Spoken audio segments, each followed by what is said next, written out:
펀더멘털 좋아. 그리고 성장성도 있어. 외국인이 안 살 이유가 없는 기업인데 여태까지 안 샀다는 것이죠. 그러면 지금이라도 사자. 안녕하세요. 고품격 주식스타 이서구예요. 오늘장 종목별 차별화가 많이 일어났습니다. 어제 삼성전자를 필두로 외국인의 매수로 인해서 아주 급등하는 그런 흐름을 보여줬는데, 오늘 시장 자체로는 좀 느슨한 흐름이 나왔는데, 그 안에서 종목별 순환매가 또 일어나는 현상 저는 감지를 했습니다. 그러니까 여러분들께서 야, 이것도 떨어지는 거 아니야?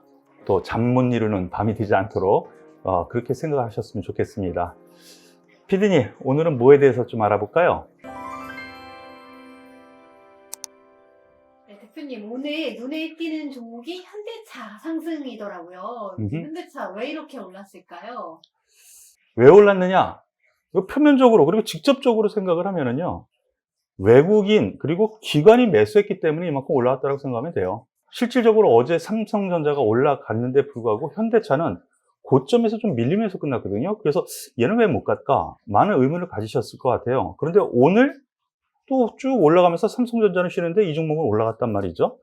그러면서 시장의 코스피의 변동성을 완화해주는 역할을 했어요. 화면을 보면은요, 어제 외국인이 현대차에 대해서는 37만 주 매도를 했어요. 그래서 좀 애매했다 했는데 오늘 70만 주, 어제 매도한 거에 근 2배를 매수했죠. 연기금 같은 경우에는 지금 3일째, 특히나 오늘 같은 경우는 10만 주 이상 매수를 해서 직접적으로 놓고 보면은 외국인 기관, 수급적인 요인이 가장 크다라고 볼 수가 있어요. 그리고 실질적으로 그런 표면적인 그리고 직접적인 원인도 있지만은 얘네들이 매수하는 분명히 이유가 있겠죠. 제가 뉴스거리를 좀 몇 가지 찾아봤어요. 뉴스가 좀 있었는데, 제네시스 많이 아시죠? GV80 미국 사전 계약 2만 대 돌파. 이거 엄청난 거거든요. 2만 대면 사전 계약이요. SUV 돌풍이 있었다. 이렇게 또 뉴스가 일간 나왔고요. 더 중요한 게 있죠. 지난 주말 자동차, 철강 등 관세 장벽 철폐에 현대차 동남아 진출 날개, 이런 뉴스가 나왔는데 여러분들께서 많이 들어보셨을 거예요.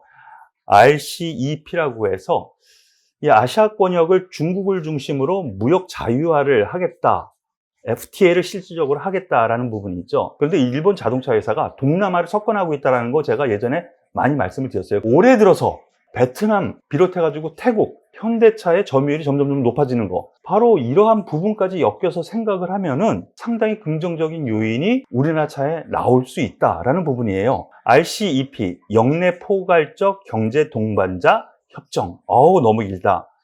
여하튼 FTA입니다.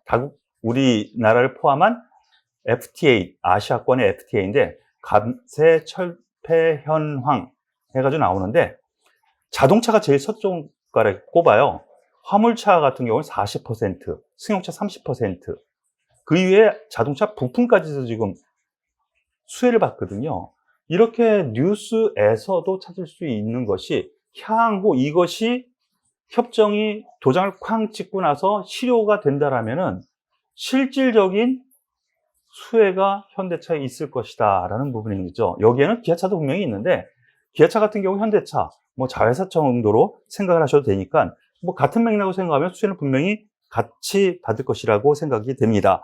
그로 인해서 이렇게 코로나 환경에서도 안 좋고, 그런데 현대차, 기아차의 우리나라 자동차 완성차 업체 같은 경우에는 글로벌 성장성, 실적 성장성이 크다라고 볼 수가 있는 것이에요. 이것이 내용에서 보면은 첫 번째 성과로 뽑을 수 있겠고, 그리고 두 번째로 다들 아시는 부분이지만 우리가 그동안 간과했었던 것이 있죠. 전기차가 현대차, 기아차, 전기차 별거 아닌데라고 생각했을지 모르겠지만 세계 4위입니다. 5위권 아니에요.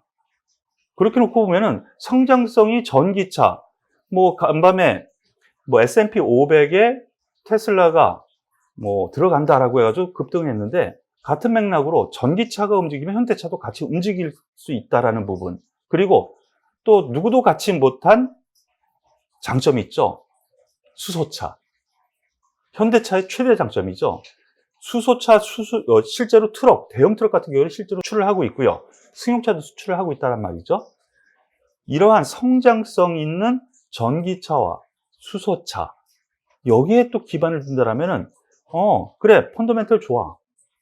그리고 성장성도 있어. 외국인이 안 살 이유가 없는 기업인데, 여태까지 안 샀다라는 것이죠. 그러면 지금이라도 사자.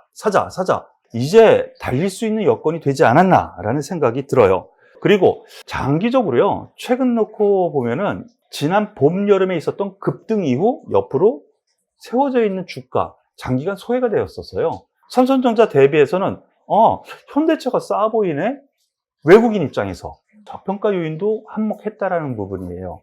이렇게 생각하면은 직접적인 요인은 수급에서 있지만은 내용면에서는 기본적인 펀더멘털, 그리고 성장성, 가격 부담, 이것이 없다라는 점에서 놓고 보면은 제가 잠깐 우스갯소리로 얘기한 거, 오빠 달려.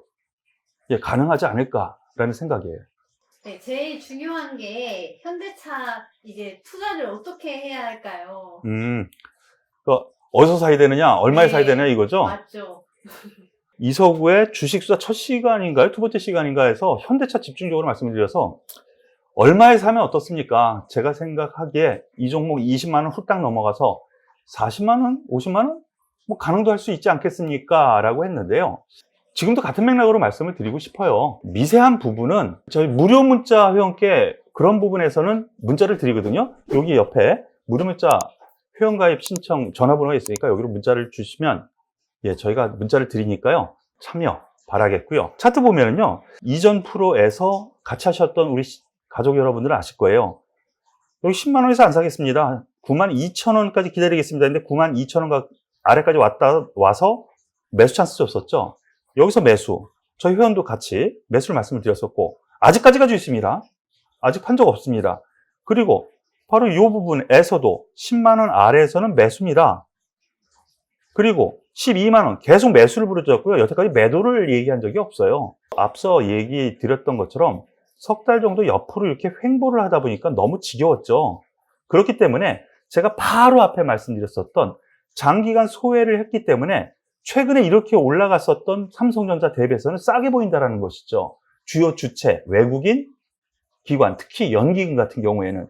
그래서 지수가 올라갈 거면 잡아야 될 종목, 삼성전자도 있지만 현대차도 있더라 라는 부분이죠. 그런데 어저께 매도가 좀 나왔고 오늘 바로 올려붙이는 걸로 봐서는요, 요번에 이 고점 돌파해서 신고가를 또 갈 가능성이 충분히 있지 않나 싶은 생각이에요. 그래서 매수 포인트 얼마라고 말씀드리기는 좀 애매모호합니다. 하지만 크게 보면서 말씀을 드릴게요. 5일선 전후에서는 여기서부터는 이 이하에서 모아가는 전략이 맞지 않나 싶어요. 기술적으로 봤을 때 이제 정배열 초입 구간에 놓여 있거든요. 그런 점에서 놓고 보면은 5일선 지금 현재 가격으로는 17만 7천 원 정도네요. 뭐 이 정도 가격 권역 이하 분할로 계속 매수해 들어간다라면은 좋은 효과 그리고 수익이 나지 않을까라는 생각이에요. 좀 길게 보자고요. 현대차 이외에 네. 다른 자동차 관련주 전망은 어떻게 보시나요? 다 좋게 봅니다. 아까 현대차가 좋게 봤었던 이유 중에 하나가 RCEP, 즉 RCEP 그 부분의 효과가 분명히 있을 거라 했죠. 그것을 현대차만 입을까요? 수혜를? 그건 아니라고 생각해요. 기아차도 있고요. 현대모비스 부품회사잖아요. 현대글로비스도 있고요. 그 이외에 부품회사 만도라든가 이런 회사 모두 저는 긍정적인 수혜를 받을 거라고 생각합니다. 그래서 다 좋다라고 생각을 해요.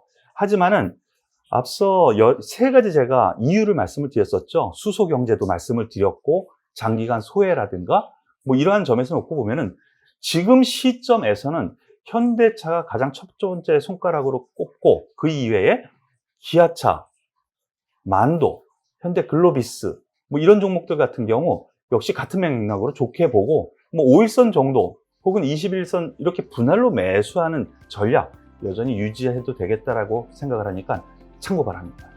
이제 11월도 중순이 넘어갑니다. 연말 장세로 넘어가는데요. 내년 장세 저는 돈을 충분히 벌 수 있는 여건이 될 거라고 생각을 합니다.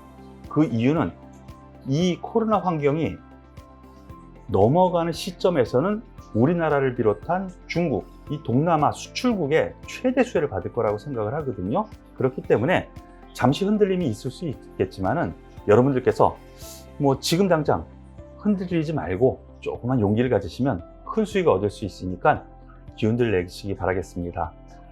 예, 오늘 준비한 내용은 여기까지인데요. 도움이 되셨다면 좋아요, 구독 눌러주시는 거 잊지 마시고요. 다음 시간에 뵙겠습니다. 감사합니다.